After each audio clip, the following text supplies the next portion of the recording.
to Tip of the Spear, and this week's guest is our Health Director, D'Shane Barnett, and we're here to talk about COVID. We know you're sick of COVID, but we better being sick with COVID. It is, and so it's D'Shane.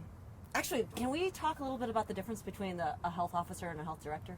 Yeah, so the health director is an administrative position that's really in charge of personnel, budgeting, that kind of stuff at the health department.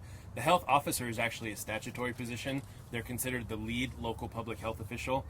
So whenever the state Department of Public Health and Human Services is enacting something, an emergency rule, action, activity, they contact the lead local public health official, which is the health officer. And in some counties, some smaller counties, those might be divided up between two different people, because you might have a doctor who actually serves as the health officer, and then a commissioner or someone serves as the health director. In the larger counties, it's usually the same person. Got it. Thank you. D'Shane, one question I have is, what are you seeing out there today? So we've heard of the Delta variant, and probably seen newscasts of hospitals overflowing. What are we seeing in the healthcare system right now? And are these new cases from being found in folks who are unvaccinated, or are they breakthrough cases of vaccinated folks? I think a lot of the general public is learning more about the Delta variant, and the Delta variant is a strong strain. So it's what we call virulent. And because of that, it has a higher viral load associated with that. So that does actually a couple things. One, it is more transmissible. And so what we see is that, yes, with the Delta variant and the higher viral load, someone who is vaccinated actually does become infected and can spread the virus. The important thing about vaccines, though, is two things. One, if a vaccinated person does contract the Delta variant, their viral load drops more quickly. So they're not as sick, and they're not able to spread the virus for as long. And then the unvaccinated individuals, what we're seeing with the Delta variant, because of its high viral load, is when they get sick, they're getting really sick. So someone may hear that and say, like, oh, so if I'm just taking my chances, it's not that big a deal. Why should I get vaccinated if unvaccinated people are getting sick? Are there actually vaccinated people who are sick enough to go to the hospital, and who are those folks? There are, and so what we have seen right now in Missoula is that the average age of the vaccinated individuals who are severe enough that they need to go to the hospital is 80 years old. The average age of unvaccinated individuals who are going to the hospital is 65 years old. And again, those are just averages. So what we're seeing is that unvaccinated individuals are getting sicker younger than the vaccinated group. Before we got going here, we were talking just a little bit about lifestyle and general well-being and health, and how that impacts, your own body's response to COVID. Maybe talk a little bit about that, because typically we hear about masking up, getting vaccinated, socially distancing from one another. But what about just all those things that we know, diet, just being a healthy person? Yeah, so when someone contracts COVID, the virus itself does, work inside your body and does damage. But a lot of what we associate with as the damage of COVID is actually your own body's immune system. And so the folks that we're seeing that are largely needing to go onto ventilators or going into the hospital, that's your body is actually kicking its own defense mechanism into hyperdrive to the point where it will actually fight itself. And one of the best ways to hopefully not have that happen is to have your body be in really good shape, really good condition. So I know myself, I let myself slide during COVID, and so we absolutely are now focusing on our physical health and nutrition, and everything that we can do to keep our bodies as healthy as possible is going to prevent that severe illness if you contract COVID. Interesting. And what are our hospital numbers looking like now in Missoula County? So we've been, since the Delta spike, we've been averaging anywhere from 30 to 35. Just today we're at 30. Yeah, we're at 35 exactly today. You mean cases in the hospital? Oh, in the hospital. Okay. Sorry. Yeah. So we have, as of today, we have 19 Missoula County residents hospitalized and 16 non-Missoula County residents who are still in our hospitals here. And in how does Missoula County or our hospitals, how do they compare with communities that are similar size? What we see is that the rate of vaccination is really going to drive that number more than anything else. And so Montana, and even though, so Missoula, we should be very proud. We lead the state in vaccination rates, but still we're not where we need to be. And our hospital system here in Missoula absolutely is strained.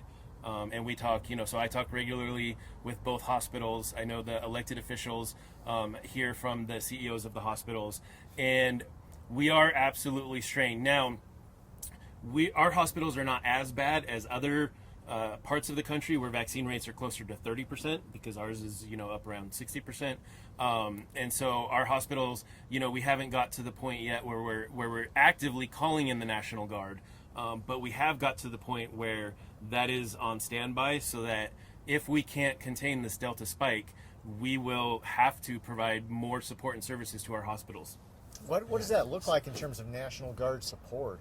Some people, that probably conjures up images of Humvees and whatnot roaming around or helping with sandbags for flooding. In an instance like this, what would the National Guard be doing? In some aspects, it really does play out just like the movies. So they come in, they bring in tents where we can set up beds, they bring in medical supplies. The main thing, though, is the personnel. Our hospitals actually are pretty well equipped for the response. The issue that we're having right now is that there are not enough hands to do the work that needs to be done to treat these COVID patients while they're in the hospital. And that's really the main thing. So, we might get to the point where, you see the tent set up.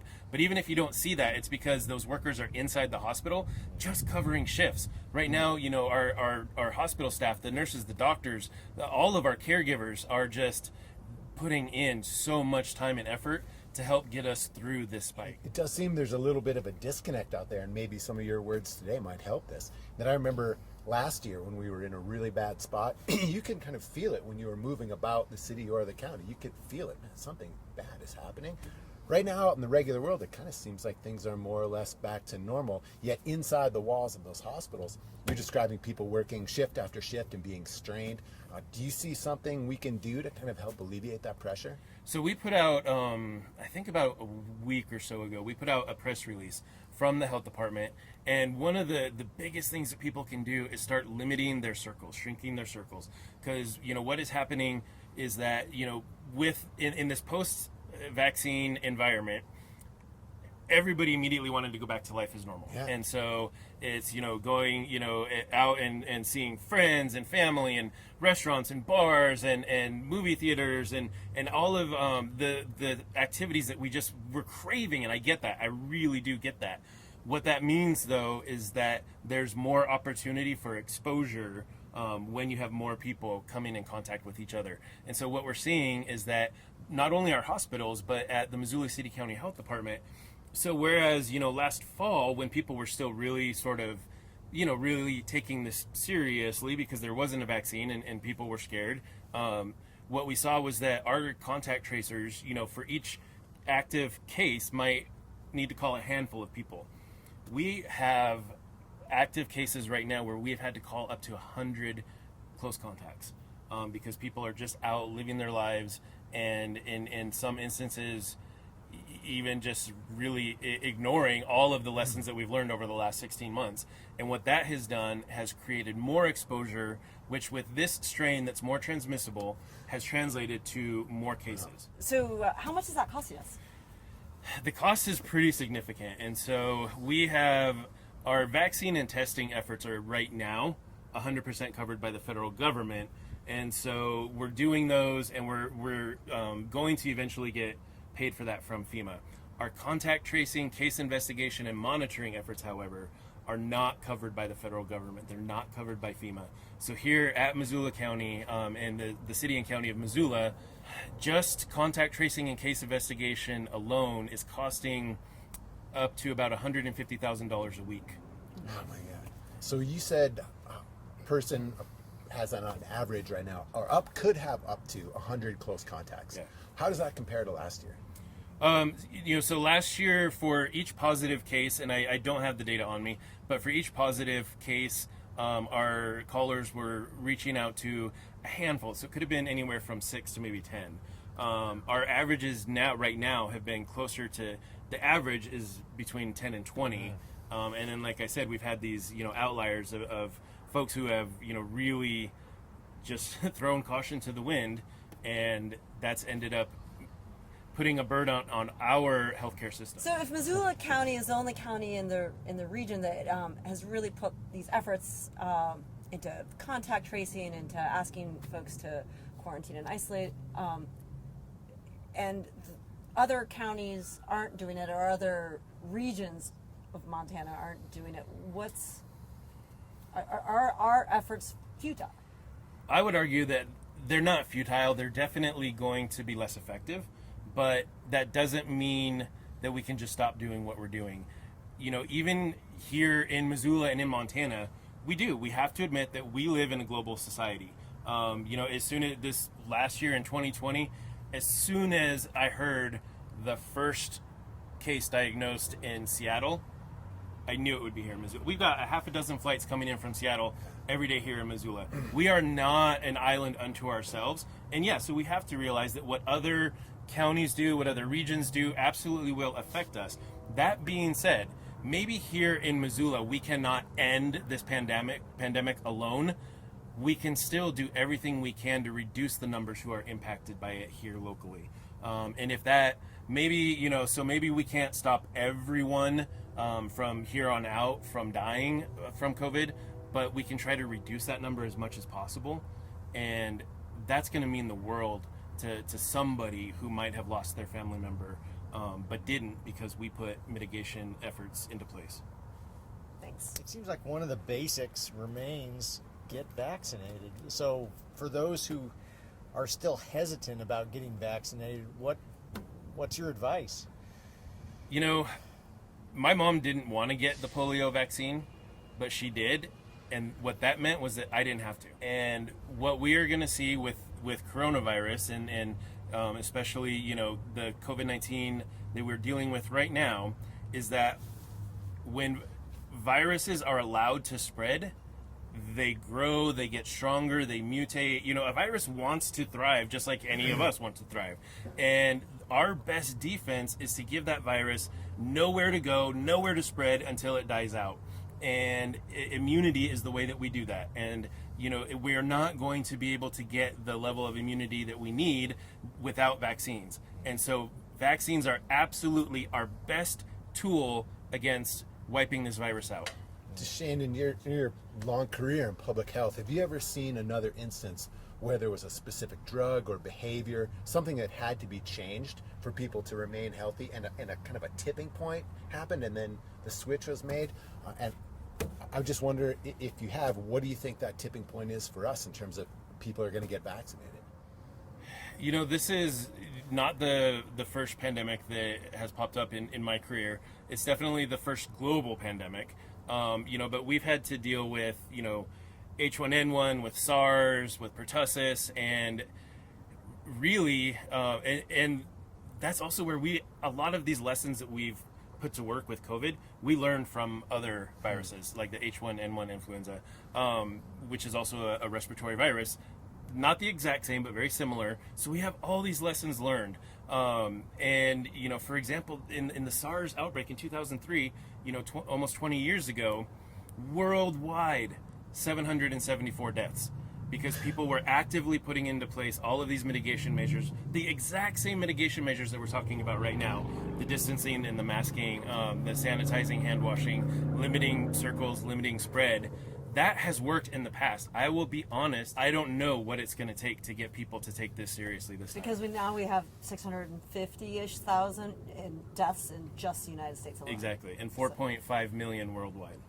It does seem that through politicization of some of the measures, the lines have been drawn almost around identity, that if you believe yourself to be one sort of person, you're going to get vaccinated, and if you hold some other beliefs close to your heart, you're not going to get vaccinated. It seems like kind of a disconnect, because these beliefs around economy or size of government don't really have a direct line to public health. when I started working in the public health field 25 years ago, wanting to save lives and not wanting people to die was never considered political.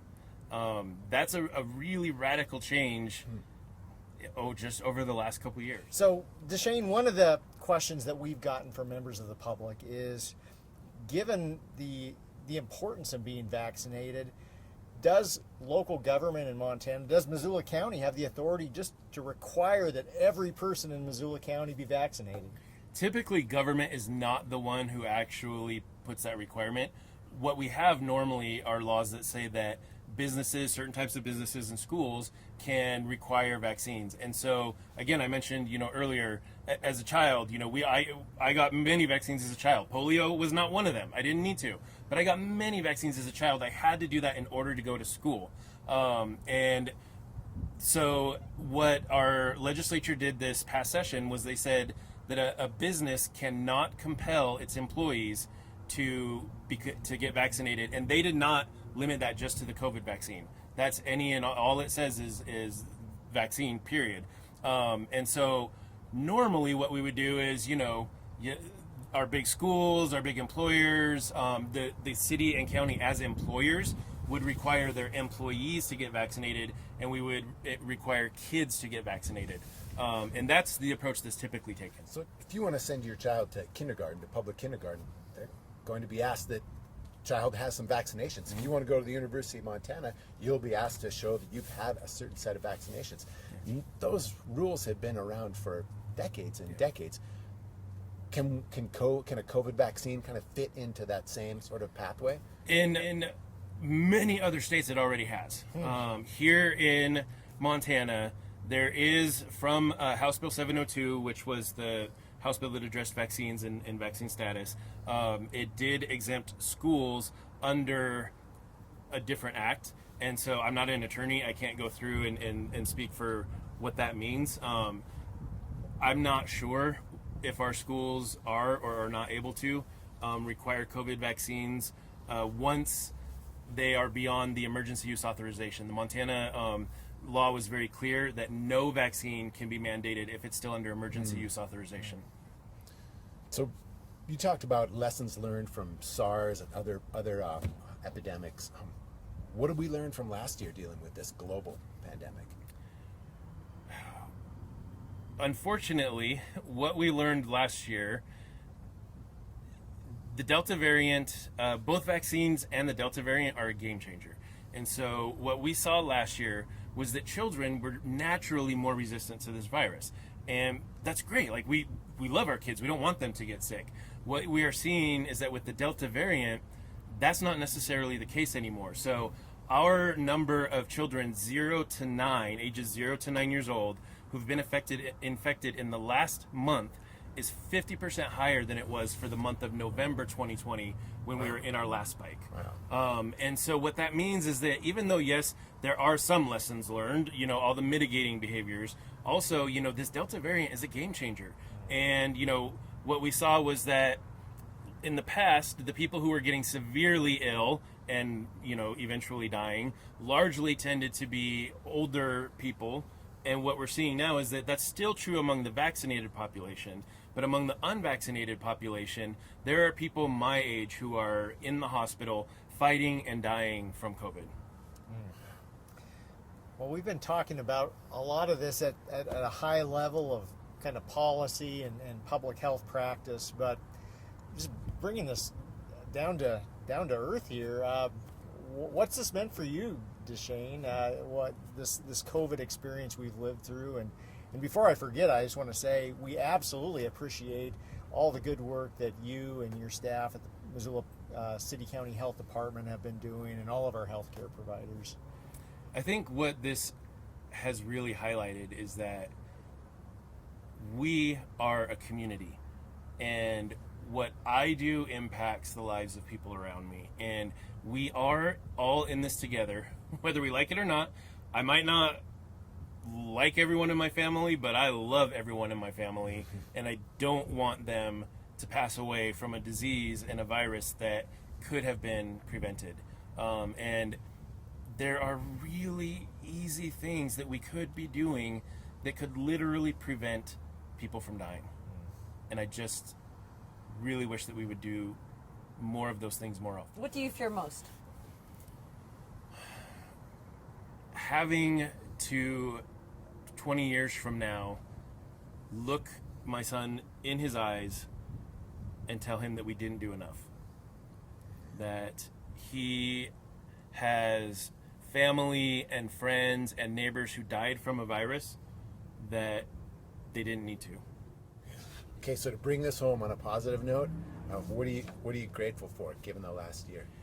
I think on that same note, what I'm grateful for is that even without, the health officer orders that were in place in the past and are not now, our community cares. And I've seen our community really say, we want to do whatever we can to, play our part. Now, there are still absolutely some folks who are not pulling their weight when it comes to combating COVID, but for those who are, they are really just an inspiration. What can your commissioners do to be more supportive? And this is true for all of us as individuals and everybody watching. If we know someone who has not yet been vaccinated, encourage them to get vaccinated. And if they have questions, if they have concerns, talk to a medical provider. I've had people say, I want you to right now teach me all of the science behind COVID. I don't walk onto a plane and tell the pilot to teach me all the science of how an airplane works. So no, what I do is I trust that the pilot knows if that airplane is going to work or not. There's all kinds of lights and dashboards, and at the public health level, we have dashboards. We have lights, green, yellow, red. And so when we say this is becoming a problem, what we all need to do is just carry our weight and do our part to get us through this. Thank you. Thanks so much, D'Shane.